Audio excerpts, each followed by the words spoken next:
Hello दोस्तों, आपका ये पसंदीदा चैनल विवेक सर 08। मुझे आशा है कि आप लोग बिल्कुल स्वस्थ होंगे और अपने पढ़ाई को अच्छी तरीके से कर रहे होंगे।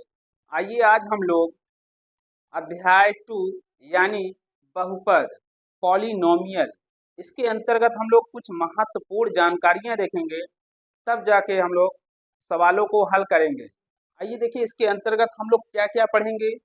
महत्वपूर्ण जानकारियों के अंतर्गत जो बेसिक जानकारियां हैं इस अध्याय की हम लोग देखेंगे। जैसे चर राशि क्या होती है, अचर राशि क्या होती है, व्यंजक क्या होता है, बहुपद क्या होता है, बहुपद के कितने प्रकार होते हैं, ये सभी जानकारियां हम लोग इस वीडियो में आज देखेंगे। आइए सबसे पहले हम लोग चर राशियों के बारे में जानते हैं। ये चर राशियां वास्तव में क्या होती हैं। देखिए चर राशियां यानी वेरिएबल, वे राशियां जिनका मान निश्चित नहीं होता है यानी हमेशा बदलता रहता है, वे क्या कहलाती हैं? चर राशियां कहलाती हैं दोस्तों। जैसे एग्जाम्पल के लिए A B C D dot dot X Y Z etc, ये सभी जो अक्षर हैं ये सभी क्या होते हैं? चर राशियां होते हैं, क्योंकि इसका मान हमेशा बदलता रहता है। किसी सवाल में यक्स का मान 1 आएगा, या किसी सवाल में यक्स का मान 2 भी आ सकता है, यक्स का मान 4 भी आ सकता है, यक्स का मान 5 भी आ सकता है। लेकिन यहाँ पर यक्स का जो मान होता है या वाई का जो मान होगा या ए का जो मान होगा फिक्स नहीं होता है। इसीलिए कहा जाता है कि चर राशियों का मान जो होता है हमेशा बदलता रहता है, इसका मान निश्चित नहीं होता है। ये हम लोग सवाल को हल करते हुए देखते भी हैं कि किसी सवाल में ए का मान कुछ आता है तो ए का मान अगले वाले में कुछ आ जाता है और ए का मान अगले वाले में कुछ आ जाता है। तो इसका मतलब इसका मान जो होता है फिक्स नहीं रहता है। इसीलिए इसको कहा जाता है कि ये अचर राशियां सॉरी चर राशियां हैं। इसका मान हमेशा क्या होता रहता है? बदलता रहता है। आइए हम लोग आगे चलते हैं अचर राशियों पर, कांस्टेंट वैल्यू पर चलते हैं। कांस्टेंट क्या होता है? अचर राशियां क्या होती हैं? वे राशियां जिनका मान निश्चित होता है यानी बदलता नहीं है, उसे अचर राशि कहते हैं। जैसे 1 2 3 4 डॉट डॉट ईटीसी, कोई भी नंबर होगा इस तरीके से तो वह क्या कहलाएगा? अचर राशियां कहलाती हैं, क्योंकि अचर राशियों का मान जो होता है कभी भी बदलता नहीं है। आंसर 1 आया है तो 1 ही रहेगा, 2 आया है तो 2 ही रहेगा, 5 आया है तो 5 ही रहेगा, 6 आया है तो 6 ही रहेगा। इसका मतलब ये कांस्टेंट होते हैं, इसका मान कभी भी बदलता नहीं है। वे राशियां जिनका मान कभी भी नहीं बदलेगा वे क्या कहलाती हैं? अचर राशियां कहलाती हैं। ये एग्जाम्पल दिया गया है 1 2 3 डॉट डॉट ईटीसी, कोई भी नंबर आ सकता है यहाँ पर। आइए हम लोग चलते हैं व्यंजक पर। ये व्यंजक क्या होता है? व्यंजक जो होता है चर और अचर राशियों का गुणनफल होता है। चर और अचर राशियों का जो गुणा करने पर मान प्राप्त होता है उसी को कहा जाता है व्यंजक। जैसे हम लोग कोई भी एग्जाम्पल ले सकते हैं। एक चर राशि ले लीजिए, एक अचर राशि। चर राशियों में जैसे लीजिएगा 3, पहले चर राशि लेंगे यक्स, और एक अचर राशि उठा लीजिए। यहाँ पर कोई भी नंबर उठाइए, 3 को उठा लिया हमने, और इसका क्या कर देना है? गुणनफल, गुणा कर देना है। गुणा करने के बाद क्या होगा? 3 का गुणा यक्स में करेंगे या यक्स का गुणा 3 में करेंगे तो ये क्या हो जाएगा? 3 यक्स। देखिए ये जो 3 यक्स है इसमें चर और अचर राशि का एक गुणनफल है। ये देखिए अचर राशि और ये चर राशि, इसके बीच में गुणा का चिन्ह माना जाता है, तो इसका जो मल्टीप्लाई होता है वही होता है व्यंजक। कोई भी नंबर ले सकते हैं हम लोग, जैसे 5 इंटू वाई, एक चर राशि ले लें एक अचर राशि ले लें। ये हो गया अचर, ये हो गया चर, दोनों का मल्टीप्लाई हो गया, गुणा हो गया, इसको हम लोग बोल रहे हैं क्या? व्यंजक। तो जो व्यंजक होता है चर और अचर राशियों के गुणनफल से प्राप्त होता है। कोई भी चर राशि हो सकती है A to Z, या कोई भी नंबर हो सकता है 1 2 3 डॉट डॉट etc। कोई भी नंबर होगा और कोई भी अक्षर होगा, उसका मल्टीप्लाई हो जाएगा तो वह क्या कहलाएगा? व्यंजक कहलाता है दोस्तों, व्यंजक। अब हम लोग ऐसे कोई भी सवाल आएगा तो व्यंजक की पहचान कर सकते हैं, जिसमें चर और अचर राशि का मल्टीप्लाई यानी गुणा होता है, वह क्या कहलाता है? व्यंजक के अंतर्गत आता है। जैसे यहाँ देखिए एग्जाम्पल दिया है 5x 6x 7x dot dot etc। यहाँ इसके आगे और भी एग्जाम्पल हम लोग लिख सकते हैं। इसके बीच में देखिए, दोनों के बीच में यहाँ गुणे माना जाता है। इन दोनों के बीच में क्या माना जाता है? गुणे माना जाता है।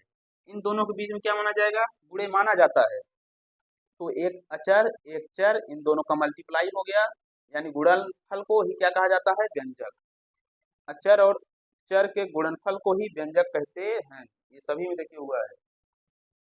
आइए आगे चलते हम लोग चौथे पर, बहुपद। ये बहुपद क्या होता है? देखिए, जैसा कि नाम से ही पता चल रहा है, जिसमें एक या एक से अधिक पद होंगे वही बहुपद कहलाएगा। लेकिन यहाँ पर एक शर्त होती है, यहाँ पर जो चर राशि की घात होती है वह ऋणोत्तर पूर्णांक होनी चाहिए। ऋणोत्तर पूर्णांक का मतलब होता है कि जो घात होनी चाहिए वह धनात्मक या शून्य हो सकता है। धनात्मक होगा या तो शून्य होगा, तो हम लोग उसको क्या बोलेंगे? बहुपद बोल सकते हैं। अर्थात घात जो है ऋणात्मक नहीं होनी चाहिए, नहीं तो बहुपद नहीं कहलाएगा। जैसे इसका देखिए परिभाषा क्या है? ऐसा बीजी व्यंजक जिसमें या जिनमें चर राशियां केवल ऋणोत्तर पूर्णांक में होती है, यानी ऋणोत्तर पूर्णांक का मतलब धनात्मक या शून्य घात के रूप में होती हैं, उसे हम लोग क्या कहते हैं? पॉलिनोमियल कहते हैं, बहुपद कहते हैं। एग्जाम्पल में देखिए, ये क्या है? बहुपद है। इसमें देखिए चर राशि की जो अधिकतम घात है या चर राशि की जो घात है, ये ऋणोत्तर पूर्णांक है। ऋणोत्तर पूर्णांक का मतलब, ये देखिए चर राशि है, यक्स एक चर राशि है, इसका जो घात है वो क्या है? धनात्मक है। यहाँ देखिए प्लस एक घात माना जाता है, तो इसका देखिए घात क्या है? धनात्मक है, इसलिए ये ऋणोत्तर पूर्णांक के अंतर्गत है, इसलिए ये क्या है? बहुपद है। और यहाँ भी देखिए, ये चर राशि, इसका घात क्या है? प्लस में है। ये चर राशि है, इसका घात क्या है? प्लस में है, तो इसीलिए हम लोग इसको क्या बोल रहे हैं? बहुपद बोला जा रहा है। जिसमें चर राशियों की घात जो है ऋणोत्तर पूर्णांक या शून्य घात होगा, उसको हम लोग बोल सकते हैं बहुपद। जैसे यहाँ देखिए, ये 5/3 x², यहाँ देखिए ये परिमेय संख्याओं पर बहुपद है। ये किसमें है? परिमेय संख्याओं पर बहुपद है। यानी देखिए ये जो अचर राशि है, ये क्या है? परिमेय संख्याओं में है, और ये क्या है? चर राशि है, और इसकी जो घात है वो ऋणोत्तर पूर्णांक है, यानी यहाँ धनात्मक पूर्णांक है। यहाँ प्लस लिख सकते हैं, यहाँ भी देखिए प्लस एक घात माना जाता है y के ऊपर। तो इसका मतलब ये जो भी उदाहरण दिए गए हैं वो क्या है? बहुपद के अंतर्गत आते हैं। देखिए हम लोग बहुपद में घात के रूप में शून्य को भी रख सकते हैं। देखिए कैसे रखा जाएगा? जैसे 3x प्लस 2x की घात 0 प्लस 1, ये भी देखिए एक प्रकार से क्या है? बहुपद है। बहुपद कैसे है? क्योंकि यहाँ देखिए चर राशि की अधिकतम घात क्या है? 1 है। चर राशि जो है ऋणोत्तर पूर्णांक में है, यानी धनात्मक भी घात हो सकता है और शून्य भी हो सकता है। यहाँ देखिए शून्य आ गया, तो इसका मतलब ये भी एक क्या है? बहुपद है। क्योंकि हम लोग जानते हैं कि किसी भी संख्या के ऊपर अगर घात 0 होता है तो उसका मान क्या होता है? 1 होता है। तो यहाँ इसकी वैल्यू क्या हो जाएगी? 1 हो जाएगी, और 1 1 2 हो जाएगा। तो 3x प्लस 2 जो है, ये देखिए जैसे ये 3x प्लस 2 बहुपद था, तो ये भी एक प्रकार से क्या है? बहुपद है। इसमें एक या एक से अधिक पद हैं, जिसमें एक या एक से अधिक पद होते हैं, बहुपद कहलाता है। आइए हम लोग बहुपद के प्रकार के बारे में जानते हैं। देखिए बहुपद कई प्रकार का होता है। बहुपद के निम्नलिखित प्रकार होते हैं। कौन कौन सा बहुपद होता है? जैसे रैखिक बहुपद, द्विघात बहुपद, त्रिघात बहुपद, चतुर्थ घात बहुपद, पंचम घात बहुपद, षष्टम घात बहुपद, अष्टम घात बहुपद, नवम घात बहुपद। ऐसे जितना घात होगा उसको हम लोग वैसा नामकरण कर सकते हैं, उसको उतना घाती बहुपद बोल सकते हैं। जैसे किसी भी चर राशि के अधिकतम घात 9 है तो उसको क्या बोला जाएगा? नवम घात बहुपद। अगर किसी भी चर राशि के अधिकतम घात 10 है तो उसको क्या बोला जाएगा? दशम घातीय बहुपद। यानी घात के आधार पर हम लोग बहुपद की पहचान करते हैं कि वह रैखिक बहुपद है, कि द्विघात बहुपद है, कि त्रिघात बहुपद है, कि चतुर्थ घात बहुपद है, कि पंचम घात बहुपद है। तो इसका मतलब ये हुआ कि घातों के आधार पर ही हम लोग बहुपद का पहचान करते हैं। आइए हम लोग इसको परिभाषा से समझेंगे कि बहुपद के कितने प्रकार होते हैं और ये किस टाइप से होते हैं, इसका परिभाषा क्या होता है, और हम लोग कुछ एग्जाम्पल लेकर के इसको समझेंगे। आइए हम लोग बहुपद के प्रकार के बारे में जानते हैं। देखिए घातों के आधार पर बहुपद को निम्नलिखित वर्गों में वर्गीकृत किया जा सकता है। जैसे शून्य बहुपद या रैखिक बहुपद। शून्य या रैखिक बहुपद क्या होता है? ऐसा बहुपद जिसमें चर राशि की अधिकतम घात 0 होता है उसे हम लोग क्या कहते हैं? शून्य बहुपद। जैसे उदाहरण में देखिए एग्जाम्पल क्या दिया है? 2, 3, 5, 6, 9 आदि ये सभी जो हैं संख्याएं शून्य अचर बहुपद कहलाते हैं, जिसमें चर राशि की देखिए अधिकतम घात क्या हम लोग कर सकते हैं? 0 कर सकते हैं। यहाँ गुणे का चिन्ह माना जाता है और यक्स घाते 0 का मान क्या हो जाएगा? 1 हो जाएगा। तो 2 का गुणा 1 में करेंगे क्या हो जाएगा? 2 कम 2 ही होगा। तो इसमें भी चर राशि की अधिकतम घात क्या है? 1 है, सॉरी शून्य है। इसमें भी चर राशि की अधिकतम घात शून्य है, इसलिए इसको हम लोग क्या बोल रहे हैं? शून्य बहुपद या अचर बहुपद। और हम लोग जानते ही हैं 2, 3, 5, 6 ये संख्याएं जो है अचर पद होते हैं। आइए हम लोग द्विघात बहुपद के बारे में समझते हैं। देखिए द्विघात बहुपद जैसा कि नाम से ही पता चल रहा है, जिसमें घात कितना होगा? 2 होगा, अधिकतम घात 2 होगा, उसे हम लोग क्या बोलेंगे? बहुपद, द्विघात बहुपद बोलेंगे। तो इसका परिभाषा क्या होगा? ऐसा बहुपद जिसमें चर राशि की अधिकतम घात 2 होती है उसे हम लोग क्या बोलते हैं? द्विघात बहुपद बोलते हैं। आइए इसको हम लोग एग्जाम्पल से समझते हैं, उदाहरण से समझते हैं। ये देखिए जैसे 2x प्लस 3, इस चर राशि की जो अधिकतम घात है वो क्या है? 2 है, इसलिए ये द्विघात बहुपद हुआ। यहाँ देखिए ये चर राशि है, इसकी अधिकतम घात 2 है, इसलिए ये भी उदाहरण जो है द्विघात बहुपद का उदाहरण हुआ। और यहाँ देखिए जेड की घात 2 है, यानी जेड क्या है?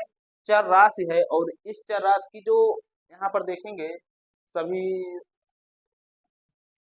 बहुपदों में, तो यहाँ इस चर राशि की अधिकतम घात क्या है? 2 है, इसलिए ये भी क्या हुआ? द्विघात बहुपद हुआ। तो द्विघात बहुपद नाम से ही पता चल जाता है कि कैसा होगा, जिसमें अधिकतम या चर राशि की अधिकतम घात 2 होगी उसे ही द्विघात बहुपद बोला जाता है, जैसे निम्न उदाहरण दिए गए हैं। आइए हम लोग त्रिघात बहुपद के बारे में जानते हैं। त्रिघात बहुपद क्या होता है? ऐसा बहुपद जिसमें चर राशि की अधिकतम घात 3 होती है उसे हम लोग त्रिघात बहुपद बोलते हैं।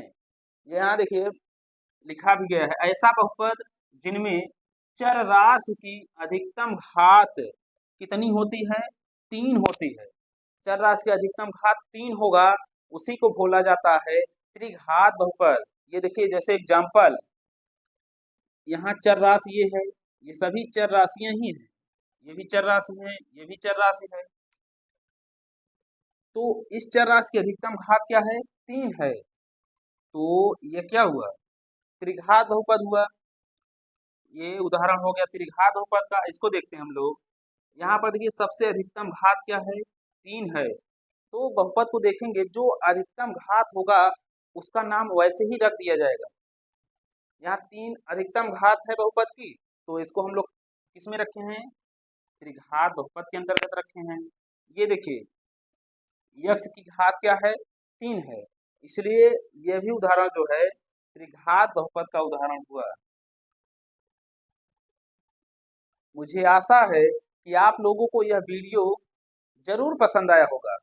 अगर वीडियो पसंद आया है तो वीडियो को लाइक कीजिएगा, चैनल को सब्सक्राइब कीजिए, बेल आइकन को दबाना नहीं भूलिएगा दोस्तों।